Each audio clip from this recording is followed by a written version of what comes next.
후보자의 말씀을 들으면서 후보자는 북한 대변인 같다 그런 생각이 많이 듭니다. 북한 편에서 모든 걸 이해하고 북한에는 아무런 내부의 단합부를 만들어도 거기에 대해서 일절 간섭할 수 없다.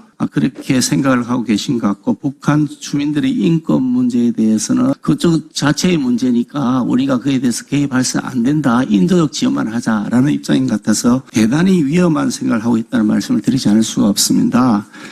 햇빛 정책을 통해서 북한에 돈을 막 퍼줬습니다. 결과적으로 그 돈을 가지고 북한은 김대중 정부, 노무현 정부, 문재인 정부 시절에도 내내 북한 핵을 고도화하고 개발해 갔습니다. 결국 결과적으로 알고 보니까 돈만 대주고 속은 것이 오늘의 현실로 드러나고 있는 겁니다. 그 점에 대해서 전혀 반성도 안 하시고 계신다.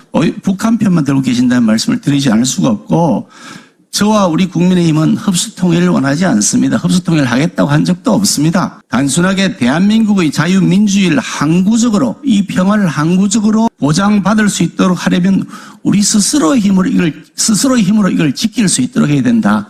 라는 입장에 있기 때문에, 그래서 어떤 경우에도 북한 핵은 용인되어서는 안 된다. 북핵을 폐기하지 않는 한은 절대로 항구적인 평화가 우리의 자주적인 수단으로 보장되지 않는다고 판단하기 때문에 그 북핵 폐기를 계속 요구하는 것이고, 그에 따라서 북핵이 폐기되지 않을 경우에 대비해서 미국에 의해서 해구살이라도 우리가 확실하게 지원받아야 되는 것이 아니냐는 입장을 가지고 있는 겁니다.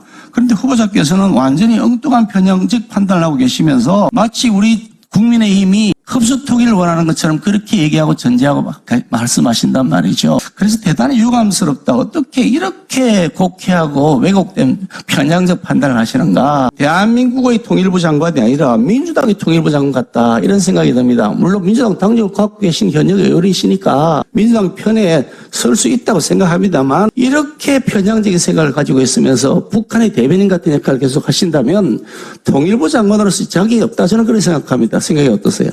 저는 북한 대변인이 아니라요, 평화를 사랑하는 평화국민의 대변인입니다. 그리고 민주당 통일부 장관 맞습니다. 저는 현역 의원도 겸하고 있습니다. 그리고요, 개성공단을 만든 사람으로서 개성공단을 없앤 국민의힘, 그때는 한나라당이었나요?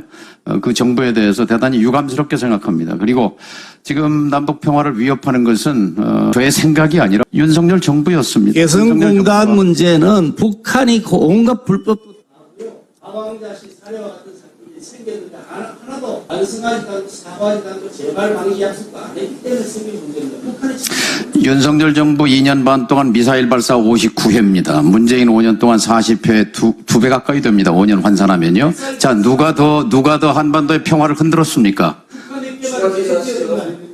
예? 자, 이명박 정부, 박근혜 정부 두 정부에서 6번의 핵실험 중에 4번을 했습니다. 핵 능력이 최고로 고도화됐습니다. 거기에 대한 책임감 느끼시지 않습니까? 여러분의 생각을 댓글로 남겨주세요.